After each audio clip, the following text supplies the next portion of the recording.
It's here first from IPR. I'm Megan McKinney. There's a new report out about environmental factors in Iowa's cancer rates. We'll get to that in just a moment. Also in today's episode, what Governor Kim Reynolds is saying so far about proposed property tax plans. It's Thursday, March 26th.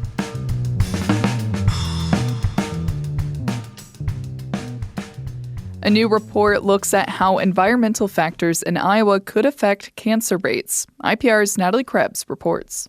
The Iowa Environmental Council and the Harkin Institute have released a report that summarizes peer-reviewed scientific research surrounding cancer risk and environmental factors like nitrate, PFAS, radon, and pesticides. Researchers looked at 16 sites that had high levels of these factors. They found 13 of them had cancers associated with environmental risk factors at rates higher than the national average.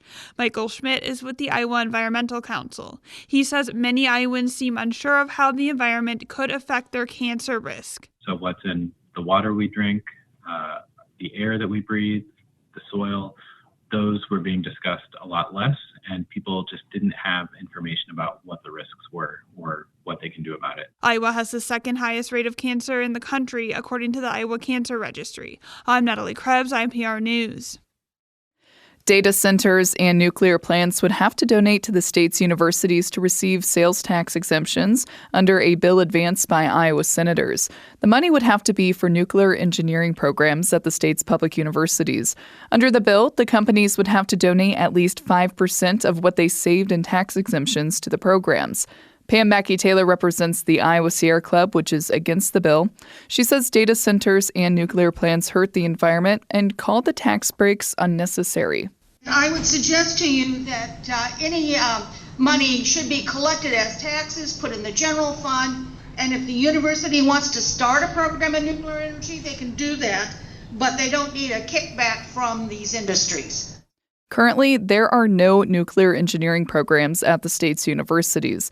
A spokesperson for the universities says Iowa State used to have a program more than a decade ago, and it ended after declining enrollment.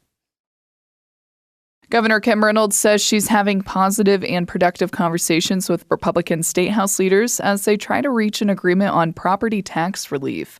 She declined to say where she stands on specific proposals as negotiations continue. Reynolds was asked about Senate Republicans' proposal to index the gas tax to inflation. She says no one wants to raise taxes, but she says it's part of the conversation. We're continue to see a declining revenue for meeting the needs with the roads and bridges out in the counties, especially and then some of the cities. And so this would help. The thought is this would help address that as we move forward. Senate Republicans proposed a gas tax increase to help local governments with road maintenance, as lawmakers have proposed capping growth in city and county budgets. Candidate for governor Eddie Andrews will be on the Republican primary ballot after the state objection panel overruled a challenge to his candidacy. The panel of 3 state officials determined Andrews submitted just enough valid voter signatures to qualify for the ballot.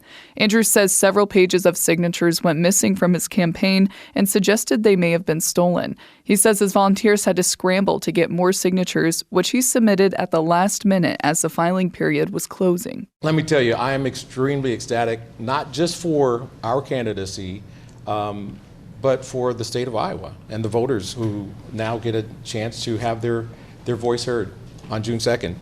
4 other Republicans are running for governor: Randy Feenstra, Zach Lane, Brad Sherman, and Adam Steen. State Auditor Rob Sand is the only Democrat running for governor. Thanks for listening to Here First from IPR Today. I'm Megan McKinney. Have a great Thursday.